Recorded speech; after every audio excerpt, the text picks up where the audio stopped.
to return to the NBA.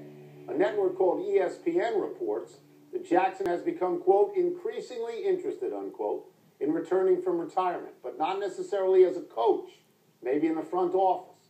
But he has 11 rings as a coach and no time in a prominent personnel role. Mike, do you see Phil being in demand and succeeding as something other than as coach? Tony, my crystal ball, if I have one, doesn't have that.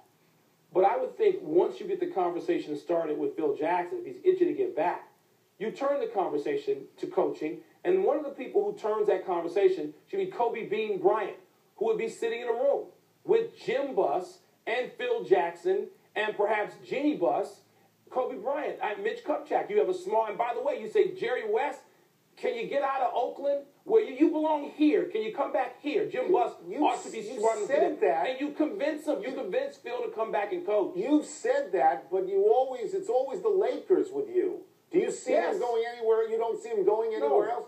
See, I mean, he likes to walk on the beach in Santa Monica and hang out with the Rambuses. No, they've got a coach, and in terms of being personnel, he's a great coach.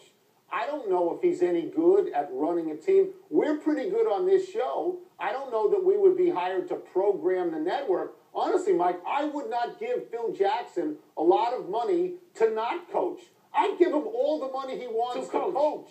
But I wouldn't. That's my point. Yeah. If they want him, and they say they can't. Mitch Kupchak said yesterday on the record, we have Mike D'Antoni here. Right. Okay? My point is, if Phil is going to come back to the Lakers. Why do you limit this to the Lakers? Why? Because Phil has had chance. You think people haven't picked up the phone and called Phil Jackson before? If somebody gave Phil Jackson $15 million a year to run a team, I think he'd run it in Oshkosh. There's only a couple of franchises, Tony. The Knicks, and he's flirted with them, but it hasn't happened. The Brooklyn Nets, he's not going to go there. You always say that. It's a limited universe of places that have $15 million to give to Phil Jackson. Let's move to the special scene in Boston last night.